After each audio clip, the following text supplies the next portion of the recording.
The man standing behind her in line owned 11 companies, and he had never once spent more than 4 minutes deciding anything that mattered to him. That night, in a grocery store on the west side of Chicago, he spent 40 seconds on a decision that would end up saving everything he had built. He didn't know that yet. Neither did she.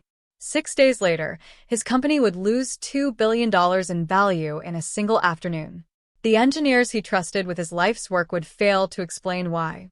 The consultants he flew in from 3 continents would shake their heads and ask for more time. And in a cramped apartment across the city, a woman who hadn't opened a line of code in 14 months would be the only person on Earth who understood exactly what had gone wrong and exactly how to fix it. Stick with me until the end, because this is the kind of story that makes you look at a stranger differently. If it moves you, hit subscribe, drop a like, and share it with someone who still believes small acts of kindness can come back around in ways nobody could ever predict. My name is Dana Ellery, and for most of my adult life, I measure my worth in spreadsheets. I was a systems engineer for 6 years at a logistics firm in Chicago, the kind of job most people don't understand until their package doesn't arrive and someone has to figure out why. I was good at it. I was better than good. I could look at a supply chain breaking down in real time and find the exact node where it had failed, sometimes before the people running the company even knew there was a problem. Then my son Milo was born, and 2 years after that, his father decided fatherhood wasn't for him. He left on a Tuesday. I remember because it was trash day, and I stood at the curb with the bins in one hand and Milo on my hip, watching a car I used to think of as ours turn the corner and not come back. I don't tell that part of the story for sympathy. I tell it because it explains everything that came after.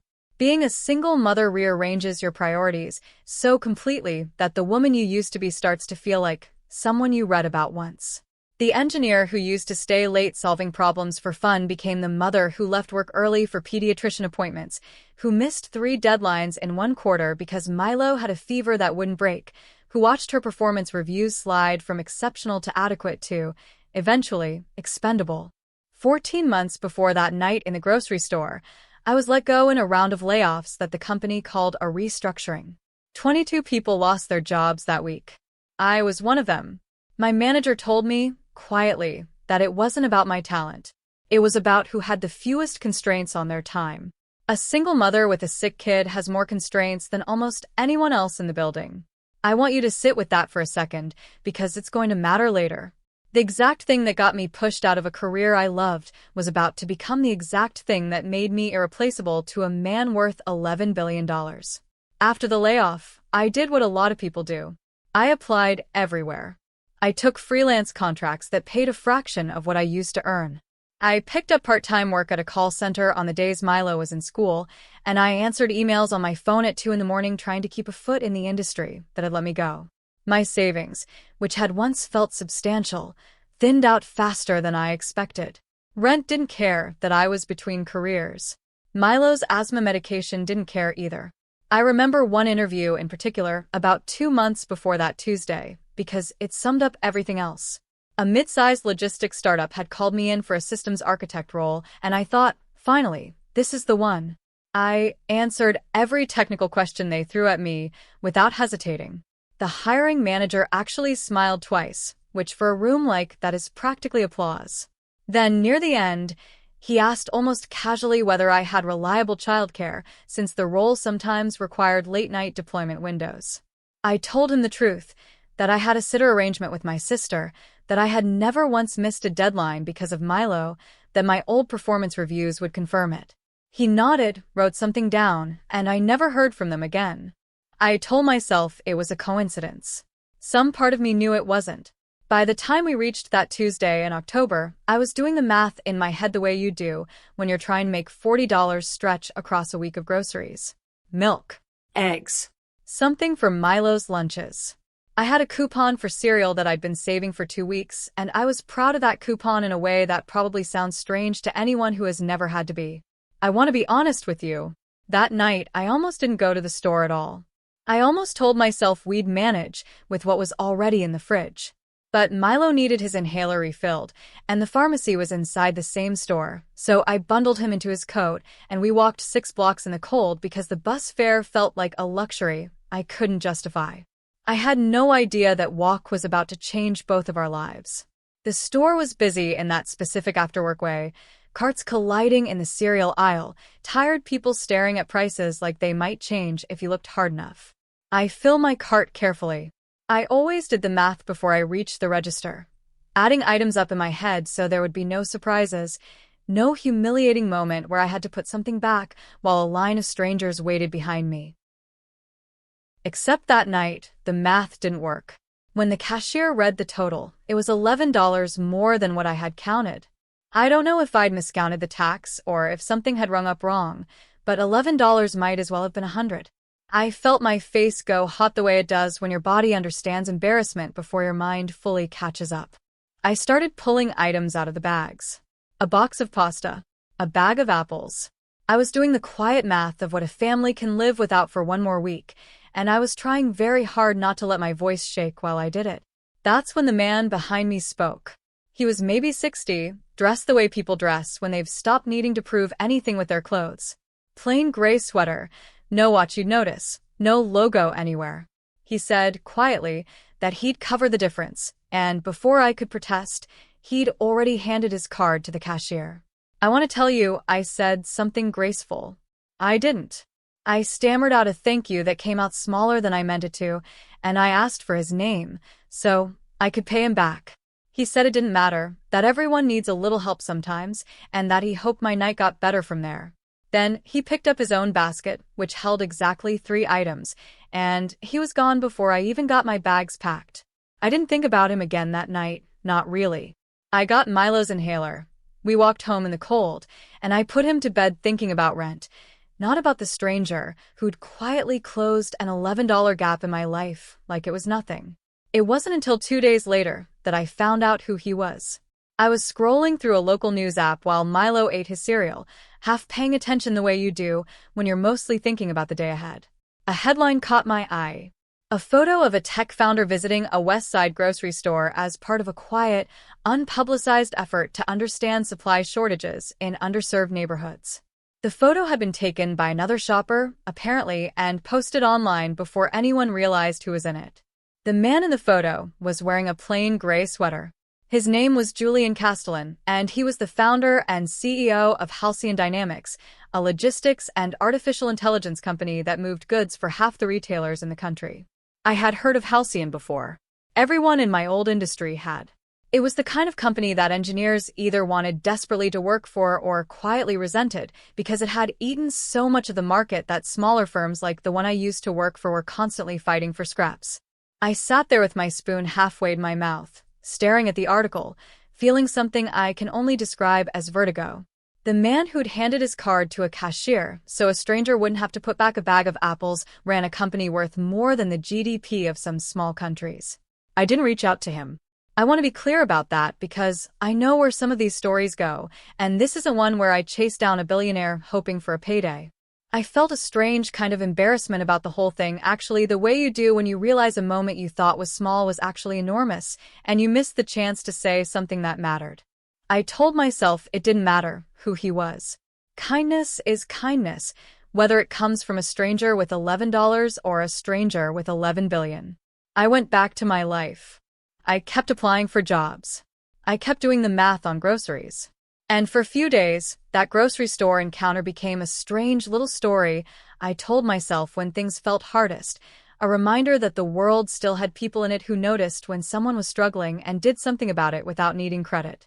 I had no idea that 4 days after that photo was taken, Julian Castellan's entire company would be on the verge of collapse, and that the only person capable of stopping it would be me. Here's what I didn't know yet, because I had no reason to. 2 weeks before that night in the grocery store, Helian Dynamics had rolled out an update to the AI routing system that powered nearly every major supply chain the company managed. It was supposed to make deliveries faster, cheaper, and more efficient.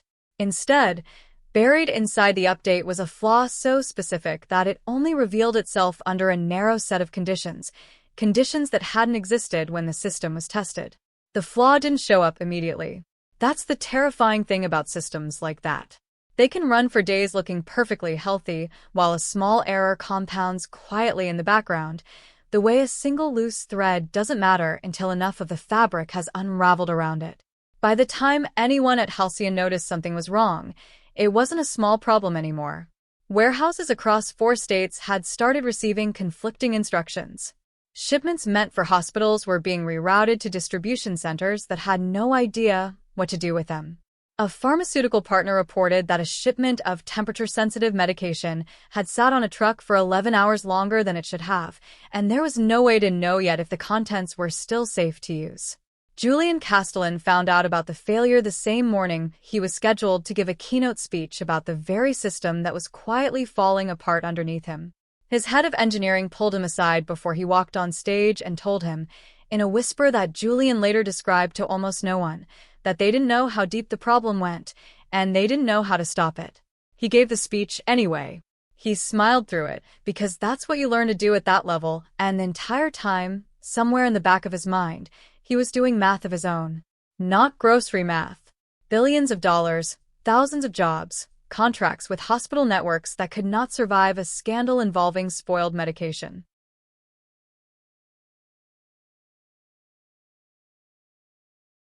By the end of that week, the story had leaked. Not the technical details, but enough. A financial news outlet published a piece questioning whether Helian's new routing system was responsible for a string of delivery failures affecting healthcare logistics. The stock dropped 4% before lunch. By the closing bell, it had dropped further. Investors don't wait for full explanations. They react to uncertainty the way a body reacts to fear, all at once, before the mind is caught up.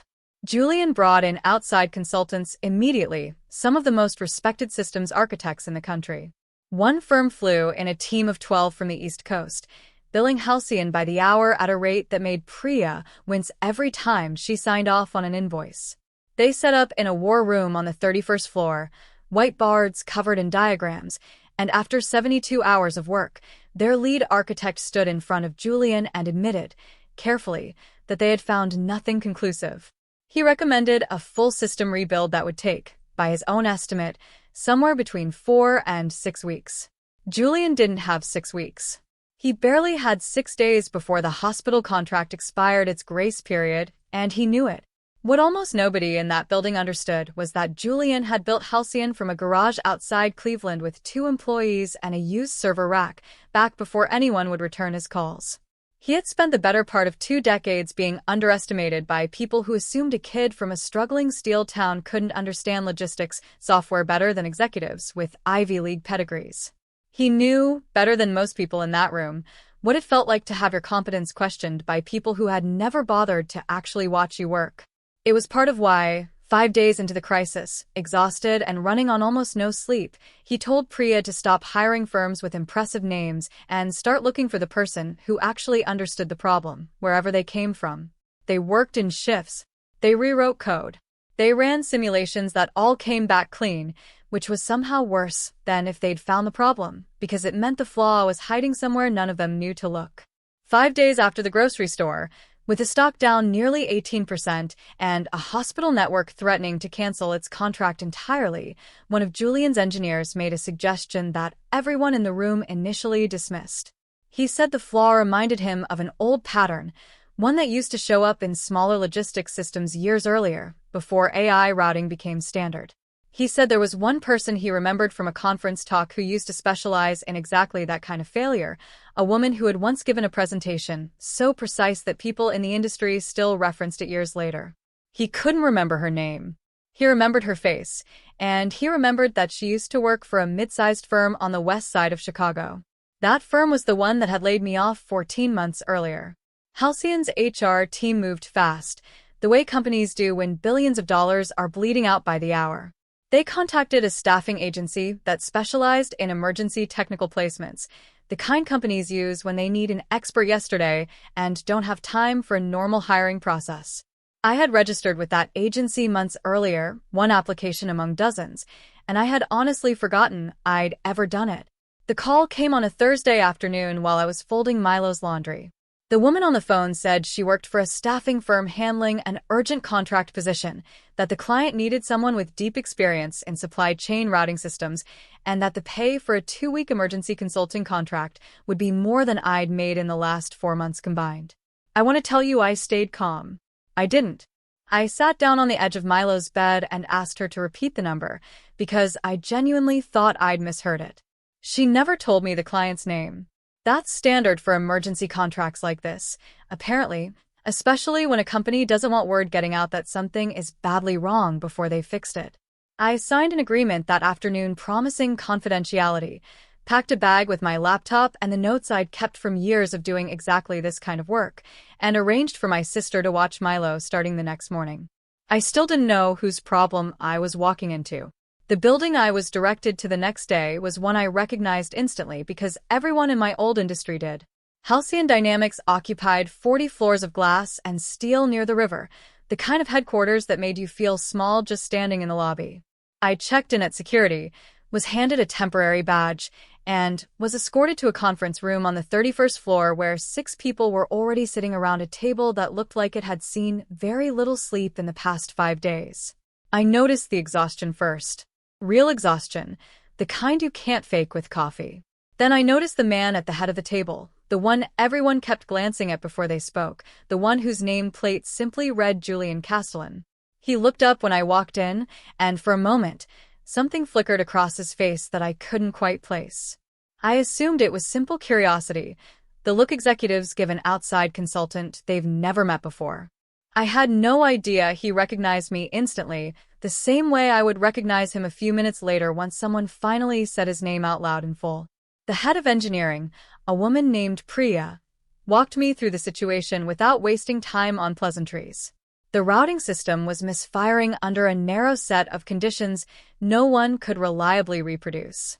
Every simulation came back clean. Every rewritten module solved the problem in testing and then failed again in production. She showed me logs, timestamps, a tangle of data that would have overwhelmed most people in the room.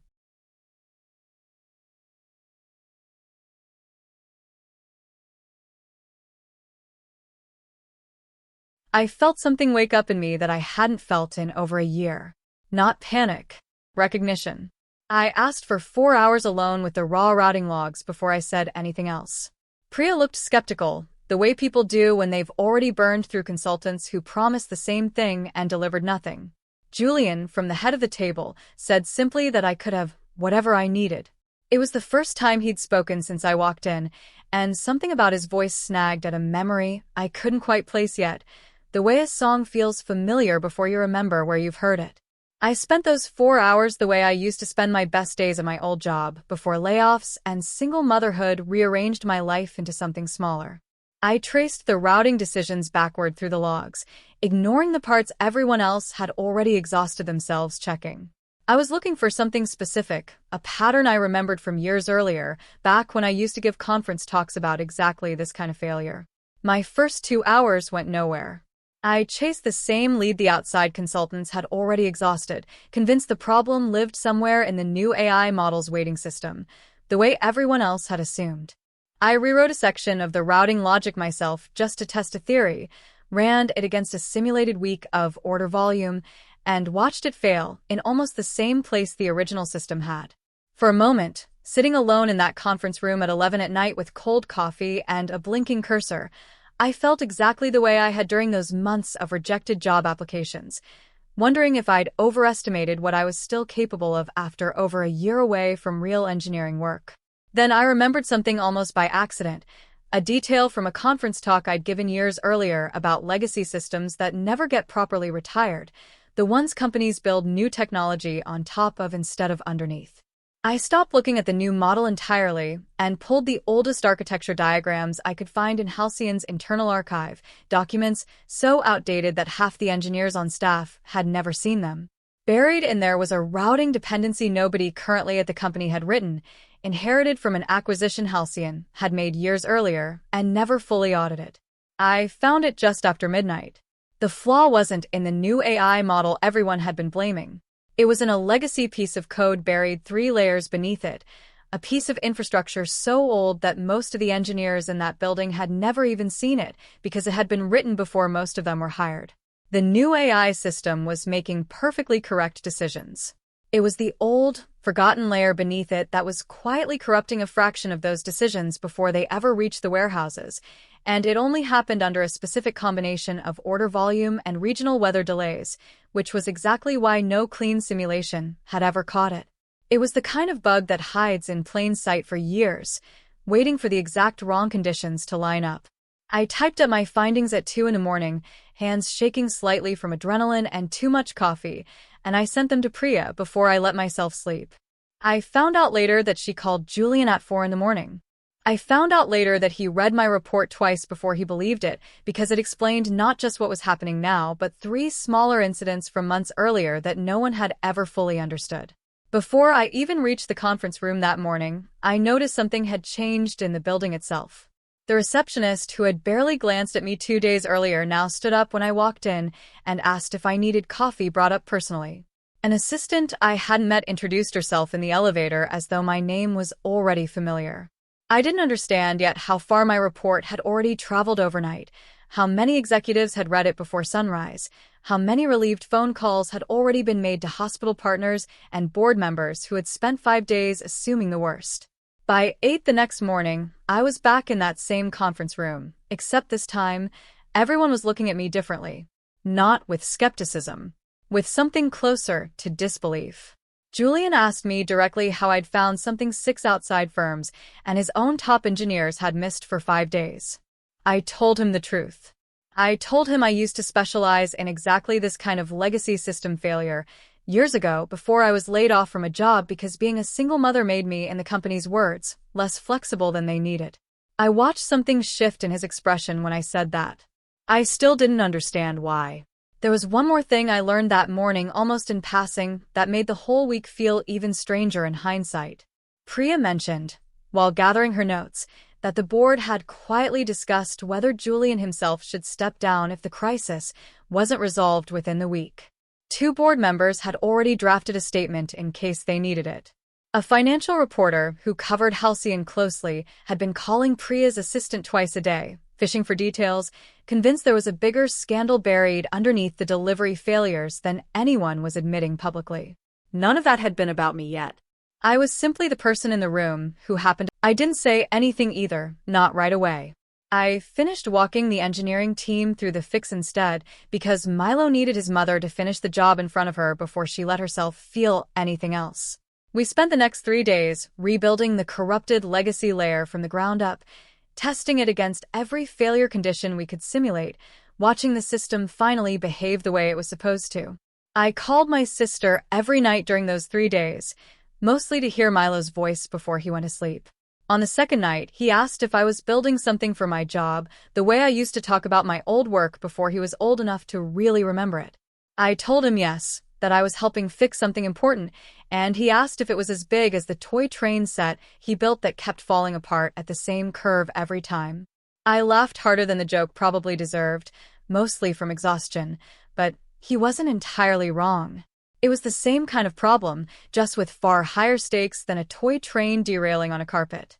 Hearing him laugh on the other end of that call reminded me why I'd walked 6 blocks in the cold for an inhaler refill in the first place, and why none of the hours I was putting in now felt like a burden the way overtime used to feel at my old job. On the 4th day, the fix went live across all 4 states. Deliveries stabilized within hours. The hospital network that had been threatening to cancel its contract called to say their next shipment had arrived exactly on schedule, in perfect condition, for the first time in over a week. Helian stock didn't recover instantly, but it stopped falling, and within days it began climbing back toward where it had been before the crisis started. Analysts credited quick internal action. Almost no one outside that building knew the fix had come from a single mother who'd been laid off 14 months earlier for the exact quality that ended up saving the company. A few days after the fix went live, the financial reporter who had been circling Helian all week finally published her piece, though not the scandal she'd originally been chasing. Instead, Someone inside the company, I never found out exactly who, had quietly shared enough of the story that she wrote about an unnamed outside consultant who had solved in one night what a dozen expensive specialists had failed to solve in 5 days. She didn't have my name. Halcyon's communications team made sure of that, respecting the confidentiality agreement I'd signed without my even having to ask. I read the article twice, sitting at my kitchen table with Milo doing homework across from me, and felt a strange, quiet satisfaction that had nothing to do with recognition. Nobody needed to know it was me. I knew. My old employer, the one that had laid me off 14 months earlier, apparently found out anyway. One of my former coworkers messaged me out of nowhere, saying rumors were circulating that Halcyon's mystery consultant used to work at our old firm and asking, half joking, if it had been me. I didn't confirm it. I didn't need to anymore. There's a particular kind of peace that comes from no longer needing the people who once dismissed you to understand what they lost.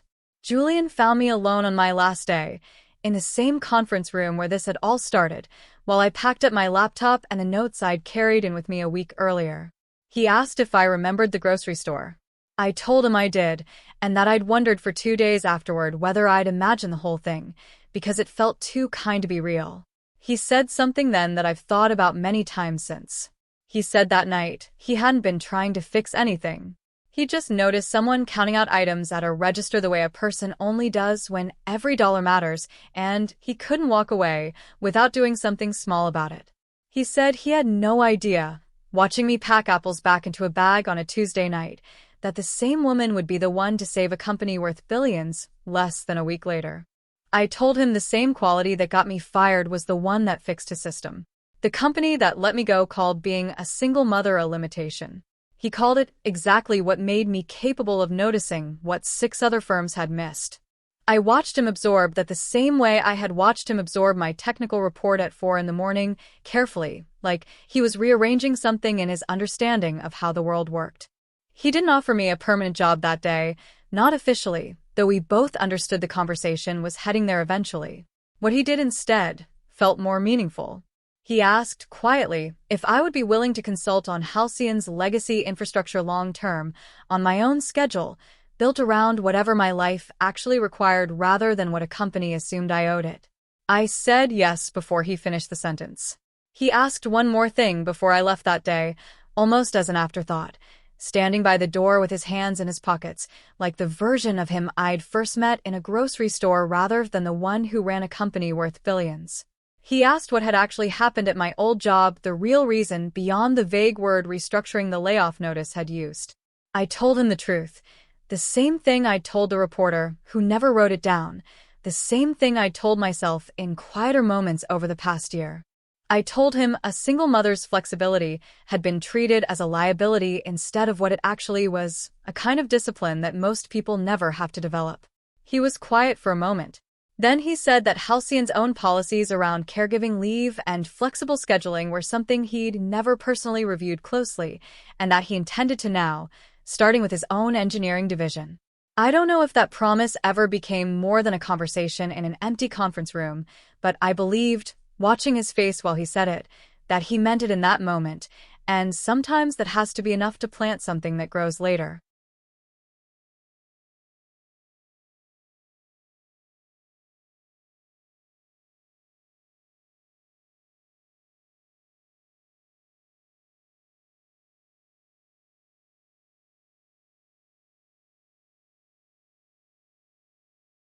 In the weeks that followed, that consulting arrangement became something more permanent, a senior systems role with flexibility I had never been offered anywhere else in my career. I stopped doing grocery math in my head at the register. I stopped saving cereal coupons like they were something precious, not because I'd forgotten what it felt like to need them, but because I finally had room to breathe again. Milo's asthma medication stopped being a monthly emergency. I found myself, for the first time in over a year, thinking about the future instead of just surviving the week in front of me. 3 months after the crisis ended, I went back to that same grocery store on a Tuesday, mostly out of some instinct I couldn't fully explain to myself. I stood in the same aisle, near the same registers, and I thought about the version of myself who had stood there counting coins in her head, terrified of a line of strangers watching her put groceries back. She felt like someone I used to know rather than someone I had been only months earlier. I bought Milo's favorite cereal, without checking the price first, and I noticed the small, strange thrill of not needing to, the way you notice silence after living next to a highway for years. I saw Julian again eventually, though not often, since our working relationship mostly happened through Priya and the rest of the engineering team once the system had stabilized. He came by in person about 6 months later, when Helian opened a small pilot program aimed at hiring engineers who had been pushed out of the industry during caregiving gaps, something Priya told me he had pushed for personally after our conversation in that conference room. He didn't make a speech about it. He didn't put my name on anything. He simply asked if I would help design the technical interview process, since I understood better than anyone on his team what it actually took to spot competence in someone whose resume had a gap that looked, on paper, like a weakness.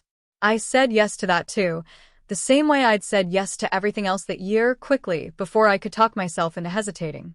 Looking back now, from the other side of all of it, I still think about the randomness of that Tuesday more than almost anything else in my life. If I hadn't needed Milo's inhaler refilled that particular evening, I might have skipped the grocery store entirely and stretched the week on what was already in the fridge. If Julian had chosen a different register, or arrived 5 minutes later, our lives would have crossed paths without ever actually touching. There was no guarantee, none at all, that kindness shown to a stranger in a checkout line would ever be repaid, and I don't think Julian was thinking about repayment when he offered it. That's exactly what made it mean something. It wasn't a transaction. It was a decision made by a tired man at the end of a long day, about a stranger he would likely never see again, made simply because it was the decent thing to do in that moment. I think about how easily that decency could have gone unnoticed by history entirely, filed away as one small kindness among thousands he probably offers without anyone ever writing it down. Instead, it became the reason his company still exists, the reason a hospital network still receives its medication on schedule, the reason thousands of employees still have jobs they might have lost if that crisis had gone differently. None of that was visible to him standing behind me in that line. None of it needed to be, for him to do the right thing anyway. I want to tell you the ending of this story isn't really about money, even though money changed everything practical about my life. It's about what happens when someone notices you at your smallest moment and treats it like it matters, without knowing what it will cost or what it might someday return. Julian Castellan didn't help me because he expected anything back. He didn't know my name that night in the grocery store. He just saw someone struggling and decided that $11 was worth spending to make one stranger's night a little easier. I think about the version of that night where he walked past instead, where he didn't say anything, and I put the apples back, and we both went home never knowing the other existed. In that version of the story, Helian's crisis probably still happens, and probably still gets solved eventually by someone else, in some other way. But I think about what I would have lost, not just financially, but in the quiet confirmation that the skills I built over years of my career, the ones a bad employer decided didn't matter anymore once I became a mother, were never actually worthless. They were waiting for the right moment to matter again. I still don't fully understand why that night went the way it did, why a busy man with a company to run happened to be standing behind me in that particular line, on that particular Tuesday, close enough to notice a stranger doing quiet math over $11. Maybe it was nothing more than timing. Maybe it wasn't as extraordinary as it felt. But I've stopped needing it to be extraordinary to be grateful for it. What I know for certain is this: kindness rarely announces what it's for.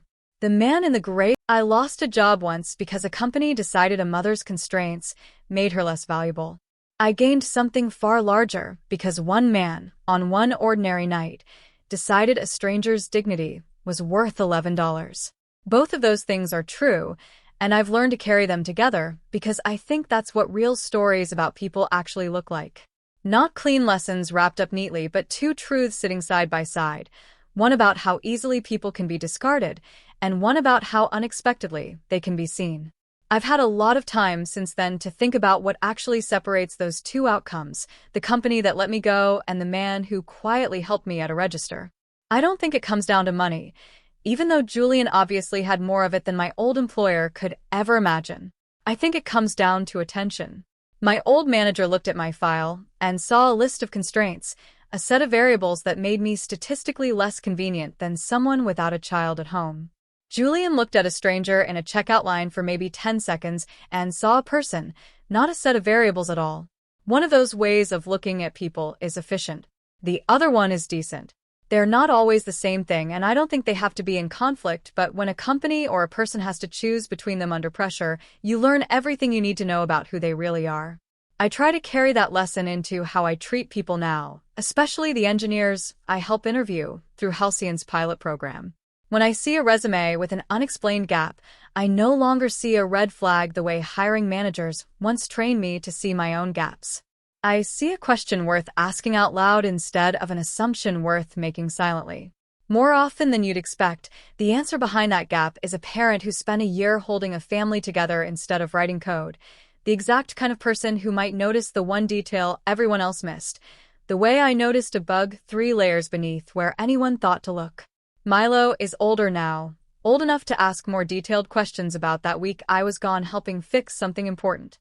I've told him a simplified version of the story, one without the financial figures or the boardroom tension, just the part that matters at his age. A man was kind to us